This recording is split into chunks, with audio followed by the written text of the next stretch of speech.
Yo tout le monde, c'est Luking et on se retrouve aujourd'hui pour une nouvelle vidéo. Aujourd'hui je vais vous présenter la religion chrétienne, c'est-à-dire quelle est son importance au Moyen-Âge et tout ça. Donc au début il faut savoir qu'il y a deux formations, enfin il y a deux formes pour écrire église. Il y a église avec un petit E qui est le bâtiment et l'église avec un grand E qui est l'ensemble des chrétiens. C'est ceux qui vont prier, tout ça, et c'est ceux qui font la messe. Et tout ça, c'est-à-dire que c'est l'ensemble des chrétiens, on va dire que c'est les humains. Voilà. Donc maintenant je vais vous expliquer qui font l'organisation de l'église. Donc il faut savoir qu'il y a deux clergés. Il y a le clergé séculier qui regroupe les curés qui font eux la messe dans les petits villages, dans les petites églises. Il y a les grands et il y a les évêques qui font la messe dans les grandes qui font la messe et autres comme le baptême, le mariage dans les grandes églises comme les cathédrales ou les basiliques, voilà, ou les églises dans les grandes villes, voilà. De l'autre part, il y a le clergé régulier. Ce sont les moines et les abbés qui travaillent dans les abbayes ou les monastères, ça dépend. Tout cela sont surveillés par les cardinaux. Les cardinaux élisent un pape, le pape qui sera justement le chef des chrétiens, et le pape nomme les cardinaux. Voilà. Donc maintenant je vais vous expliquer pourquoi c'est important d'être un bon chrétien. À l'époque ils croyaient qu'il y avait un paradis et un enfer. Car cette sculpture était réalisée en général sur les tympans qui sont les portes. Vous voyez, il y a les portails comme ça là, hop, voûtés ou triangulaires. Et par-dessus, il y a une sculpture, quoi, et c'est le tympan qu'on appelle ça, et souvent c'était le jugement dernier.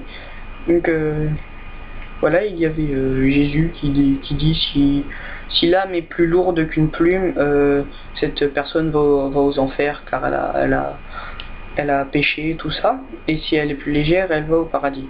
Donc les croyants ils vont à la messe, tout ça, ils essaient de faire les trucs bien jusqu'à ce qu'à leur mort ils aillent au paradis. Mais voilà, c'est pour ça que c'est très important à l'époque d'être un bon chrétien, car ils avaient peur de la mort et de ça, voilà. Donc par la suite, je vais vous dire comment reconnaître une église romane d'une église gothique. Alors déjà, les églises romanes ont été faites du 11e siècle au 13e siècle. Et les églises... c'est ça. Et les églises gothiques ont été faites à la fin du 13e siècle du 12e siècle jusqu'au 14e siècle. Voilà, on peut les distinguer par leur hauteur. Alors l'église romane est bien plus petite, parce qu'à l'époque ils avaient peur que tout s'effondre, donc ils faisaient ça un petit peu moins haut. Et par la suite, comme ils étaient un peu plus avancés dans le temps, ils avaient fait plus de découvertes, ils les faisaient plus hautes, tout ça parce qu'ils savaient qu'ils étaient mieux protégés en utilisant des formes de contreforts.